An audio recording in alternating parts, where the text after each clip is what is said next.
Talking Technique, no treble. This is Ari with episode 48. Got dexterity? I'll have quite the workout for you today.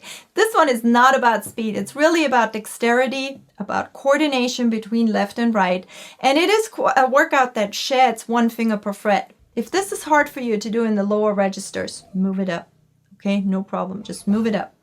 And you will see that it involves quite a bit of string crossing. It involves a few core positions that we're going to be switching back and forth between. So let me show you what it's all about. There's a PDF that comes with it. If you are on YouTube, please download it on No Treble. The link is below.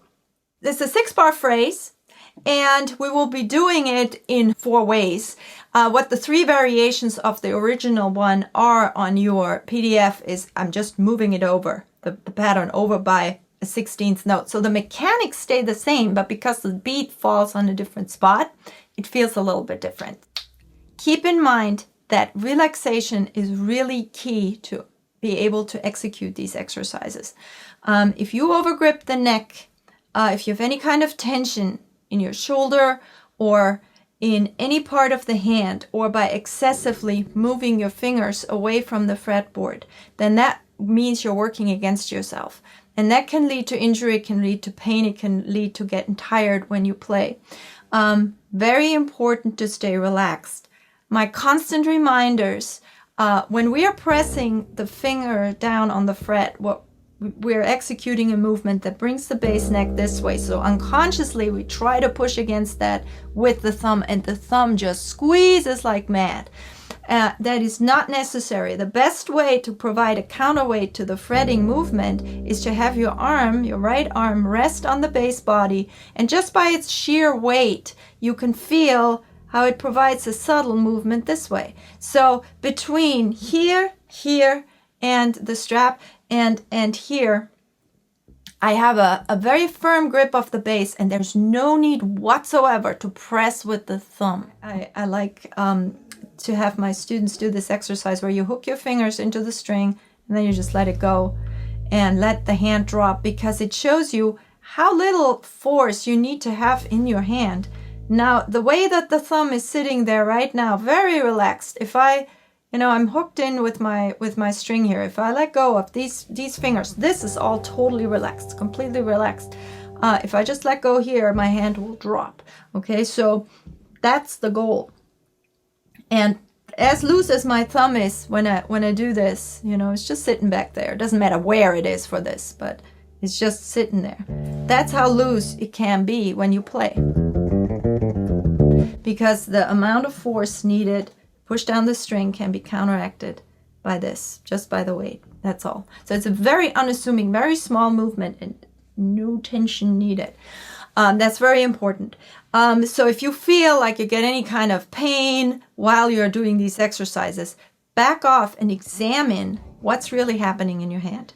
Now here's how it works. We are starting in this position. Then we're switching to the second finger like this. So here I'm playing root, 5th, flat 6, 5th, okay? And now here I'm playing root, 5th, major 6, 5th. Okay, so the switch from this position to this position, you might want to look at. Now once we're in this position, we're going to stay there. And we're going to do all sorts of combinations of, flat 7, then major 7, and then octave. Now for the octave, I have 2 suggestions for you. You either do this, 2, 4, 4, 4, okay? It can be a little tough to get that pinky to connect the 2 notes when you jump over the strings. So a good remedy for that is to just move into this position, 1, 3, 4, 3, 1, 3, 4, 3. Okay, and then the last one, I'm gonna stretch that pinky one more time to the 1 finger per fret position. Okay? All right, let's take a listen.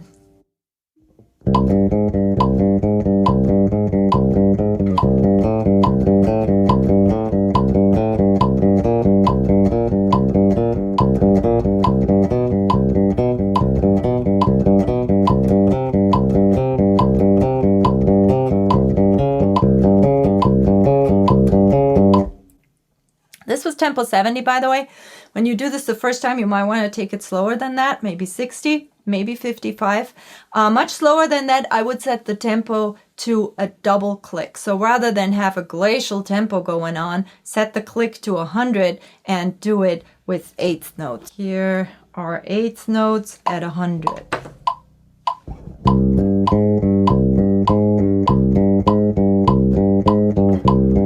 And by the way, my right hand is alternating.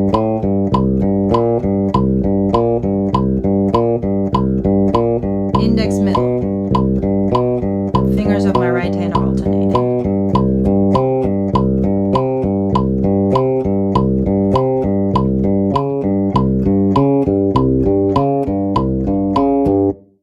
Let's do the first variation. So again, it's the exact same thing. We're just moving it over by a 16th note.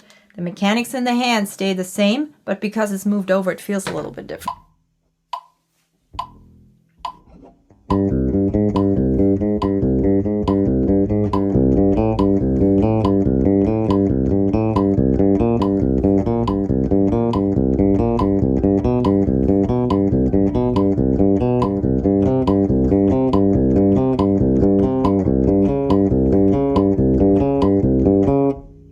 Make sure your fingers stay as close to the fretboard as possible. You're going to have a hard time executing some of these movements if you have more movement than necessary. Variation 2.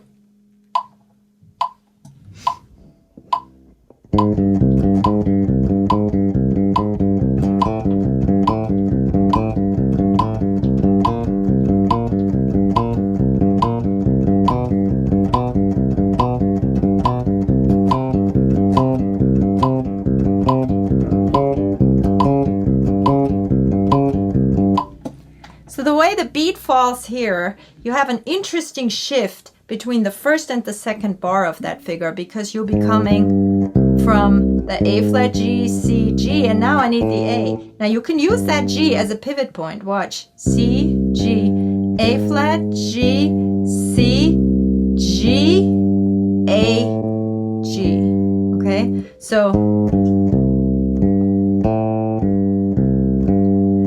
variation 3.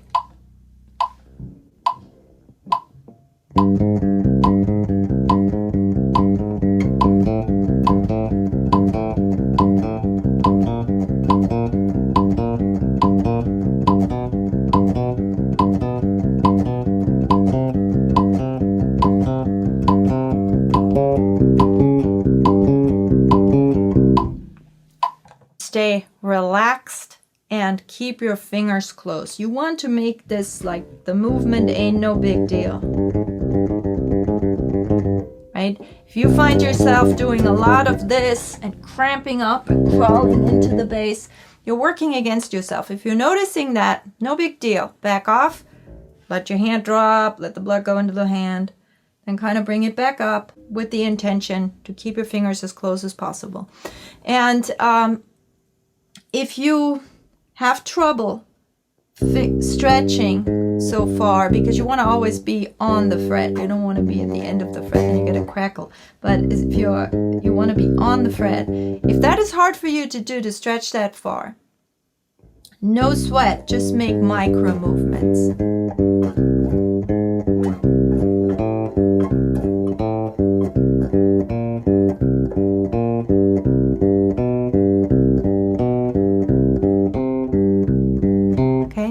You also want to make sure that you're coordinated between the two hands. If you get choke notes, that's because you're not operating at the exact same time between the left and the right hand. So that is something you want to put your attention to. Are you hitting that string at the exact same time?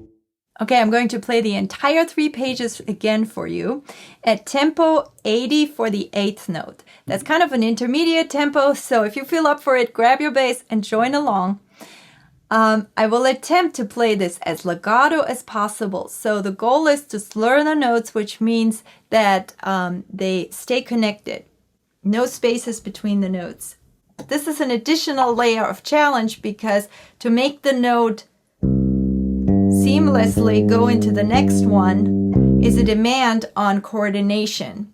which means that I'm stopping one note exactly at the same time as I'm starting the next one. So all the movements in the left hand and the right hand need to be coordinated and happen at the exact same point in time. Here we go.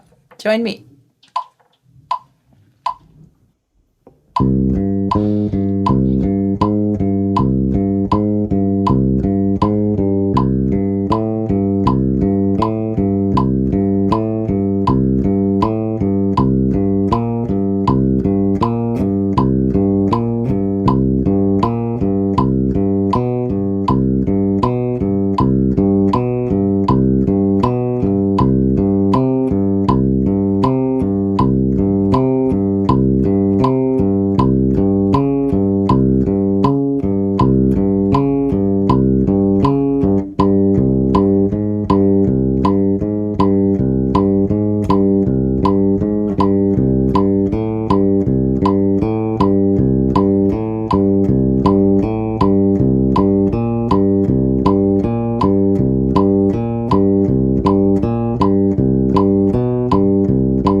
Don't forget to breathe as you're doing this. It's really easy to start holding your breath, so you want to make sure that you keep the breath flowing.